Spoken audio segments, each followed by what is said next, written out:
എപ്പിസോഡിന്റെ തുടക്കത്തിൽ തന്നെ ഇപ്പൊ കുട്ടപ്പനും ആ ഒരു വില്ലന്മാരുമായിട്ട് പൊരിഞ്ഞ ഫൈറ്റിലാണ്. കുട്ടപ്പൻ ക്ലൗൺസിനെ നിരത്തി നിർത്തി ഒരുപാട് കത്തികള് അവർക്ക് നേരെ വലിച്ചെറിയും. പക്ഷെ മെയിൻ വില്ലനാവട്ടെ അവന്റെ കയ്യിലുണ്ടായിരുന്ന വലിയൊരു കുട നിവർത്തി അങ്ങനെ ഹായ് ആയിട്ട് ആ കത്തികളെല്ലാം തന്നെ ഇപ്പൊ തട്ടിത്തെറിപ്പിക്കും. നമ്മുടെ ആൾക്ക് അത് കണ്ട് കലി കയറും. കുട്ടപ്പൻ വീണ്ടും കത്തിയെടുത്ത് റെഡിയാവുമ്പോ വില്ലനാവട്ടെ അവന്റെ കുട വലിച്ചു പറിച്ച് ഇപ്പൊ വലിയൊരു കത്തി അത് പുറത്തേക്ക് നീട്ടും. ഇനിയിപ്പൊ എന്താ ചെയ്യാന്ന് പറഞ്ഞ് കുട്ടപ്പൻ പേടിച്ചു നിൽക്കുമ്പോ ഇവിടെ സാക്കുറയും നമ്മുടെ ലിയോ ആവട്ടെ വെള്ളത്തിൽ മുങ്ങി താഴ്ന്നുകൊണ്ടിരിക്കുകയാണ്. ലീക്ക് നീന്തൽ അറിയാത്തതുകൊണ്ട് തന്നെ അവനിപ്പോ ഒരുപാട് വെള്ളം കുടിച്ച് വെള്ളത്തിന്റെ അടിത്തട്ടിലേക്ക് പോവും. ഓട്ടനെ സാക്കുറ ആവട്ടെ അവള് വെള്ളത്തിലൂടെ നടന്നു വന്ന് ലീ അങ്ങനെ തന്നെ ഇപ്പൊ കയ്യിൽ തൂക്കിയെടുത്ത് പുറത്തേക്ക് കൊണ്ടുവരും. ഇവിടെ സാക്കുറയും ലീയും ബാക്കി കപ്പലിലുണ്ടായിരുന്ന എല്ലാവരും ഇപ്പൊ കഷ്ടപ്പെട്ട് കരയ്ക്ക് പറ്റും. അപ്പോഴായിരിക്കും സാക്കുറ നമ്മുടെ കുട്ടപ്പനെ കാണുന്നില്ല എന്ന കാര്യം മനസ്സിലാക്കുക. കുട്ടപ്പൻ മാത്രമല്ല ആ ഒരു ക്യാപ്റ്റനും ഇപ്പൊ കപ്പലിന്റെ ആ ഒരു പകുതി ഭാഗത്ത് ഇപ്പൊ കുടുങ്ങി കിടക്കുകയാണ്. അപ്പോഴായിരിക്കും കുട്ടപ്പൻ കാണുക തൊട്ടടുത്തായിട്ട് ഇപ്പൊ വലിയൊരു വെള്ളച്ചാട്ടം.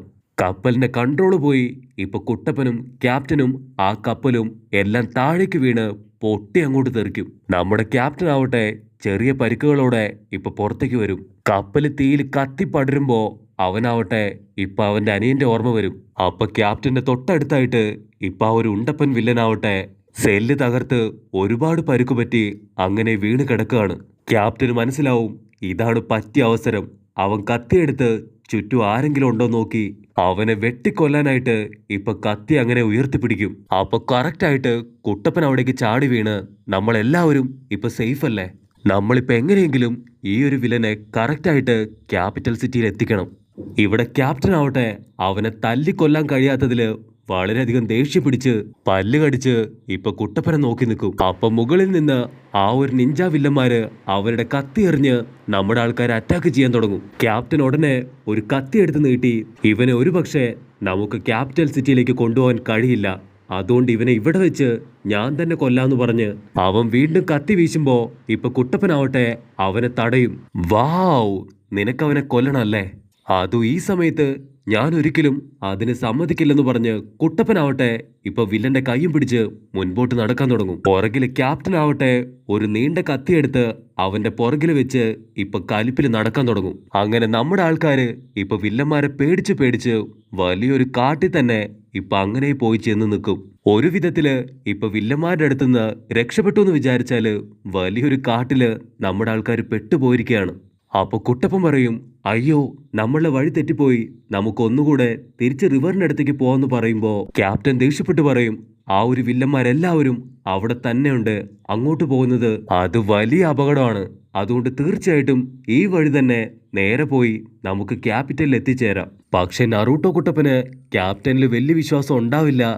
വേറെ വഴിയൊന്നും ഇല്ലാത്തോണ്ട് ഇപ്പൊ കുട്ടപ്പനാവട്ടെ ക്യാപ്റ്റൻ പറഞ്ഞത് കേട്ട് അവര് വീണ്ടും മുൻപോട്ട് പോകാൻ തുടങ്ങും. ഇവിടെ ലീയും സാക്കുറയും ഇപ്പൊ കുട്ടപ്പനെ കണ്ടുപിടിക്കാനായിട്ട് കാട്ടിലൂടെ ഓടിക്കൊണ്ടിരിക്കുകയാണ്.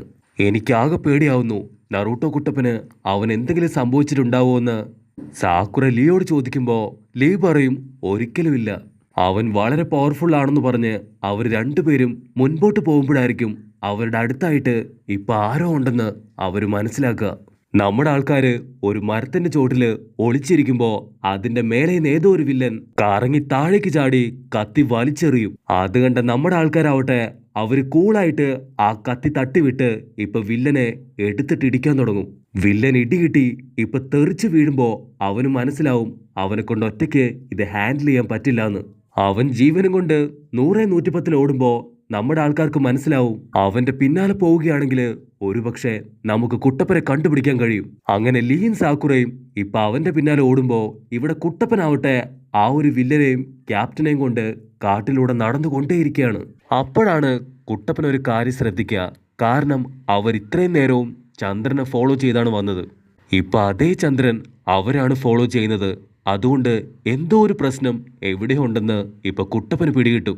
അപ്പൊ മുഴുവനായിട്ടും അവിടെ പുക പൊങ്ങി വരുമ്പോ ആ ഒരു വില്ലൻ അവൻ സംസാരിക്കാൻ തുടങ്ങും, ഇതാണ് ഞങ്ങളെപ്പോലുള്ള കള്ളന്മാരുടെ വലിയ താവളം. അപ്പൊ കുട്ടപ്പൻ ടെൻഷനായിട്ട്, അപ്പൊ നീ ഞങ്ങളെ കൂട്ടിക്കൊണ്ടു വന്നത് നിങ്ങളുടെ താവളത്തിലേക്കാണോന്ന് ഇപ്പൊ വില്ലനോട് ചോദിക്കും. അതിന് വില്ലൻ പറയും, ഞാനല്ല, നിങ്ങളാണ് ഇപ്പൊ ഇവിടേക്ക് എന്നെ കൊണ്ടുവന്നത്. ഞങ്ങളെപ്പോലുള്ളവര് എപ്പോഴും ഇതുപോലുള്ള വലിയ കാട്ടിലായിരിക്കും ജീവിക്കുക. വഴിതെറ്റി ആരെങ്കിലും ഇവിടേക്ക് വന്നാൽ തീർച്ചയായിട്ടും പിന്നീട് അവന് പുറം ലോകം കാണാൻ കഴിയില്ല. എനിക്ക് മാത്രമേ ഇപ്പൊ നിങ്ങളെ പുറത്തേക്ക് കൊണ്ടുപോകാൻ കഴിയുള്ളൂ എന്ന് പറഞ്ഞ് ആ വില്ലനാവട്ടെ അവൻ ചിരിക്കാൻ തുടങ്ങും. അതിന് കുഴപ്പമില്ല, ഞാൻ നിങ്ങളെ വെളിയിൽ കൊണ്ടുവന്ന് പറഞ്ഞ് ഇപ്പൊ വില്ലനാവട്ടെ കുട്ടപ്പനെ പുറത്തേക്ക് വലിക്കും. അത് കേട്ട് സന്തോഷത്തില് ഇപ്പൊ കുട്ടപ്പൻ തുള്ളിച്ചാടുമ്പോ ക്യാപ്റ്റൻ ആവട്ടെ അവൻ ദേഷ്യപ്പെട്ടു പറയും, ഇവൻ വലിയൊരു കള്ളനാണ്, മാത്രമല്ല ഒരു ക്രിമിനലും. ഇവന്റെ വാക്ക് വിശ്വസിക്കരുത്, തീർച്ചയായിട്ടും ഇവൻ നമ്മളെ ചതിക്കും. അതുകൊണ്ട് ഇവിടെ വെച്ച് തന്നെ ഞാൻ ഇവനെ കൊന്നു കളയാന്ന് പറഞ്ഞ് അവൻ വീണ്ടും കത്തി വലിച്ചൂരും. വീണ്ടും കുട്ടപ്പനാവട്ടെ ദേഷ്യപ്പെട്ട് അവനോട് ചൂടാവാൻ തുടങ്ങും. ഇവിടെ ഇവർ രണ്ടുപേരും വഴക്ക് കൂടുമ്പോ വില്ലനാവട്ടെ അവന്റെ ഷർട്ട് അഴിക്കും. അവന്റെ ബോഡിയിൽ ഇപ്പൊ ഒരുപാട് മുറിവിന്റെ പാടുകൾ കണ്ട് കുട്ടപ്പൻ ചോദിക്കും, ഇതെന്ത് പറ്റിയതാണ്? അതിനവൻ പറയും, ആക്ച്വലി എന്റെ കൂടെയുള്ള നിഞ്ചകള് എന്നെ രക്ഷിക്കാൻ വേണ്ടിയല്ല, മറിച്ച് എന്നെ ദ്രോഹിക്കാനാണ് ഇപ്പൊ അന്വേഷിച്ചുകൊണ്ടിരിക്കുന്നത്. ഞങ്ങൾ എല്ലാവരും ചേർന്ന് ഇത്രയും നാളും അടിച്ചു മാറ്റിയ കാശ് അത് ഞാൻ ഒറ്റയ്ക്ക് അവരുടെ കയ്യിൽ നിന്നും കൈക്കലാക്കി രക്ഷപ്പെട്ടു കളഞ്ഞു. അന്നു മുതൽ അത് തിരികെ കിട്ടാനായിട്ട് അവരെന്നെ ഉപദ്രവിക്കാൻ തുടങ്ങിയതാണ്. ഇപ്പം നിങ്ങൾ എന്നെ വിശ്വസിക്കുകയാണെങ്കിൽ തീർച്ചയായിട്ടും ഞാൻ നിങ്ങളെ ക്യാപിറ്റൽ സിറ്റിയിൽ എത്തിക്കാം. പക്ഷെ ക്യാപ്റ്റന് അത് തീരെ ഇഷ്ടപ്പെടാതെ അവനിപ്പോ മുഖം തിരിച്ചു നിൽക്കും. അതുകൊണ്ട് കുട്ടപ്പൻ, നമുക്ക് വേറെ വഴിയില്ല, ഇവിടുന്ന് രക്ഷപ്പെട്ടാലേ നമുക്ക് എന്തെങ്കിലും കാര്യം ചെയ്യാനായിട്ട് സാധിക്കുകയുള്ളൂ. അങ്ങനെ വേറെ വഴിയില്ലാതെ ഇപ്പൊ ക്യാപ്റ്റനും അതിന് സമ്മതിച്ച് അവര് 3 പേരും ഇപ്പൊ വീണ്ടും യാത്ര തുടരും. പക്ഷെ ഉണ്ടപ്പൻ ജിമ്മനാവട്ടെ അവൻ എവിടേക്കോ ഇട്ട് കറക്കിക്കൊണ്ടിരിക്കുന്ന കാണുമ്പോ കുട്ടപ്പന് സംശയം തോന്നി. നീ ആവശ്യമില്ലാതെ ഞങ്ങൾ വെറുതെ ഇട്ട് കറക്കാണോന്ന് ഇപ്പൊ വില്ലന്റെ അടുത്ത് ചോദിക്കും. അതിന് വില്ലൻ പറയും, ഞാൻ ഇത്രയും സമയം പറഞ്ഞത് നിങ്ങൾക്ക് മനസ്സിലായില്ലേ? നമ്മൾ സ്ട്രെയിറ്റ് പോയാൽ തീർച്ചയായിട്ടും അവരുടെ വായി ചെന്നുപെടും. അതുകൊണ്ട് വളഞ്ഞു പൊളഞ്ഞു പോയാൽ മാത്രമേ ഇപ്പൊ നമുക്ക് രക്ഷപ്പെടാൻ കഴിയൂ. അത് കേൾക്കുമ്പോ നമ്മുടെ കുട്ടപ്പന് പോലും ചെറുതായിട്ട് ഡൗട്ട് അടിക്കും. അപ്പൊ അതേ സമയത്ത് അവര് പോകുന്ന വഴിയില് വലിയൊരു പാമ്പ് വന്ന് കുട്ടപ്പനെ കടിക്കാനായിട്ട് അത് ഇഴഞ്ഞിഴഞ്ഞ് ഇപ്പൊ കുട്ടപ്പന്റെ തൊട്ടടുത്തെത്തും. അത് കണ്ട വില്ലനാവട്ടെ ക്യാഷ്വലായിട്ട് അതിനെ കയ്യിൽ തൂക്കിയെടുത്ത് വലിച്ചെറിയും. വീണ്ടും അവര് മുൻപോട്ട് നടക്കുമ്പോ വില്ലനാവട്ടെ വലിയൊരു മരം കണ്ട് അതിനെ തുറിച്ചു നോക്കും. ആ സമയത്ത് ഇപ്പൊ വലിയൊരു ശബ്ദത്തില് അവര് നിൽക്കുന്ന സ്ഥലം എല്ലാം തന്നെ ഇടിഞ്ഞു പൊളിഞ്ഞു വീഴാൻ തുടങ്ങും.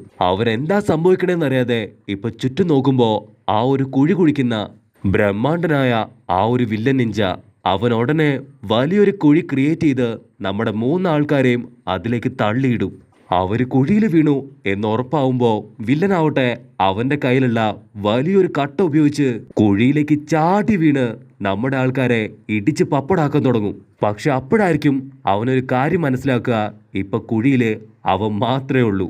ഇതെനിക്ക് ഭ്രാന്തായതാണോ അവർക്ക് ഭ്രാന്തായതാണോ എന്ന് ചിന്തിച്ച് അവൻ മുകളിലേക്ക് നോക്കുമ്പോ നമ്മുടെ കുട്ടപ്പനും സംഘവും ഇപ്പൊ പുറത്ത് ഹായായിട്ട് നിൽക്കാണ്. ആക്ച്വലി കുട്ടപ്പന്റെ ക്ലൗൺസിനെയാണ് വില്ലനെ പറ്റിക്കാനായിട്ട് കുട്ടപ്പൻ കുഴിയിലിറക്കിയത്. കുട്ടപ്പൻ ഒട്ടനെ അവന്റെ റെസൻ ഗൺ പവർ ഉപയോഗിച്ചുകൊണ്ട് ആ ഒരു വില്ലന് നേർക്ക് ഇപ്പൊ ചാടി വീഴും. പക്ഷെ എന്താ, ഇത്തവണ കുഴിയിലെത്തുമ്പോ നമ്മുടെ കുട്ടപ്പനാവട്ടെ ആ വില്ലനെ കാണാൻ കഴിയില്ല. വില്ലൻ തൊട്ടടുത്ത് വലിയൊരു തുരങ്കം ഉണ്ടാക്കി ഇപ്പൊ കുട്ടപ്പനെ നോക്കി ഇളിച്ചുകൊണ്ട് നിൽക്കും. കുട്ടപ്പൻ അവനെ പറന്നടിക്കുമെന്ന് കരുതിയ നമ്മുടെ ആളാവട്ടെ അവനുണ്ടാക്കി വെച്ച ആ ഒരു തുരങ്കത്തിലൂടെ ഇപ്പൊ ഓടാൻ തുടങ്ങും. ഇവിടെ ക്യാപ്റ്റന് ഒന്നും പിടിയിട്ടില്ല. ഇവൻ എന്താ ചെയ്യണേന്നും പറഞ്ഞ് ക്യാപ്റ്റൻ കുഴിയിലേക്ക് നോക്കുന്ന ഗ്യാപ്പില് നമ്മുടെ ഉണ്ടപ്പം വില്ലനാവട്ടെ ഇപ്പൊ മുൻപോട്ട് ഓടാൻ തുടങ്ങും. അവൻ ഓടി രക്ഷപ്പെടുകയാണെന്ന് കരുതി ക്യാപ്റ്റൻ പിന്നാലെ ഓടുമ്പോ നമ്മുടെ ഉണ്ടപ്പനാവട്ടെ താഴെ കുനിഞ്ഞു കിടന്ന് അവന്റെ ചെവി വെച്ച് എന്തോ ഒരു ശബ്ദം അത് ശ്രദ്ധിക്കുന്നതായിട്ട് ഇപ്പൊ ക്യാപ്റ്റന് പിടികിട്ടും. എന്നിട്ട് കുറച്ചും കൂടെ മുൻപോട്ട് ഓടി ഒരു പ്രത്യേക സ്ഥലത്തുമ്പോ അവനാവട്ടെ അവന്റെ കൈ വെച്ച് അവിടെ ഇടിക്കാൻ തുടങ്ങും. ഇവിടെ കുട്ടപ്പനാവട്ടെ ഇപ്പൊ പേടിച്ചു വിറച്ച് ആ വില്ലനെ നോക്കി നിൽക്കുകയാണ്. അപ്പൊ കുട്ടപ്പൻ കേൾക്കും പുറത്തുനിന്ന് എന്തോ ഒരു വലിയ ശബ്ദം. അവസാനം ആ ഉണ്ടപ്പനാവട്ടെ ഇപ്പൊ വലിയൊരു കുഴി കുഴിച്ച് അവന്റെ കൈ നീട്ടി ഇപ്പൊ കുട്ടപ്പൻ അങ്ങനെ തന്നെ പുറത്തേക്ക് വലിച്ചെടുക്കും. പുറത്തെത്തിയ കുട്ടപ്പൻ 2 സ്റ്റെപ്പൊക്കെ ഇട്ട് ഇപ്പൊ റെസൻ ഗൺ പവർ ഉപയോഗിച്ചുകൊണ്ട് ആ ഒരു വില്ലന്റെ നേർക്ക് ഇപ്പൊ പാഞ്ഞെടുക്കും. വില്ലൻ അവനെ നോക്കി ഇളിച്ചുകൊണ്ടിരിക്കുമ്പോ കുട്ടപ്പനാവട്ടെ പാഞ്ഞു വന്ന് ഒരൊറ്റ ഇടി.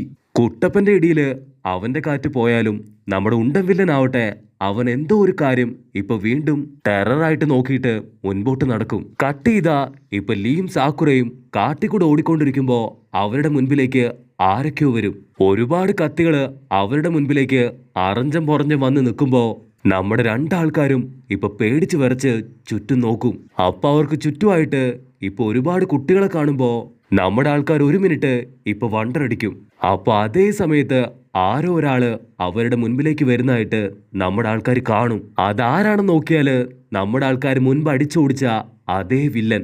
ഇവിടെ സീൻ ബ്ലാക്ക് ഔട്ട് ചെയ്താ ഇപ്പൊ ക്യാപ്റ്റന് ആ ഒരു ഉണ്ടൻ വില്ലനോടുള്ള കലി അത് കേറി വന്ന് അവന്റെ കത്തി നീട്ടി ഇപ്പൊ ആഞ്ഞൊരു വെട്ടും. അത് കണ്ട കുട്ടപ്പനാവട്ടെ ഉണ്ടപ്പനെ തള്ളി വിടുമെങ്കിലും കത്തിയുടെ സൈഡ് കൊണ്ട് ഉണ്ടപ്പന്റെ കൈ മുറിയും. കുട്ടപ്പൻ ക്യാപ്റ്റനെ പിടിച്ചിട്ട് പറയും, നമ്മൾ ഒരിക്കലും അവനെ കൊല്ലാൻ പാടില്ല, സേഫായിട്ട് നമുക്ക് അവനെ ക്യാപിറ്റൽ സിറ്റിയിലെത്തിക്കാം. അതിന് ക്യാപ്റ്റൻ പറയും, ആരൊക്കെ ഇവനോട് ക്ഷമിച്ചാലും ഞാൻ ഇവനോട് ക്ഷമിക്കില്ല. കാരണം എൻ്റെ ഫാമിലിയെ ഇല്ലാതാക്കിയത് ഇവനാണെന്ന് പറയുമ്പോ ആ വില്ലനാവട്ടെ യാതൊരു കൂസലും ഇല്ലാതെ ഇപ്പൊ നമ്മുടെ ആൾക്കാരെ നോക്കി നിൽക്കും. കുട്ടപ്പനാവട്ടെ ഒന്നും മനസ്സിലാവില്ല, എന്താടാ നീ പറയണേന്ന് ചോദിച്ച് അവൻ വണ്ടറടിച്ച് നിൽക്കുന്നതോടു കൂടെ ഈ ഒരു എപ്പിസോഡും അവസാനിക്കുന്നു.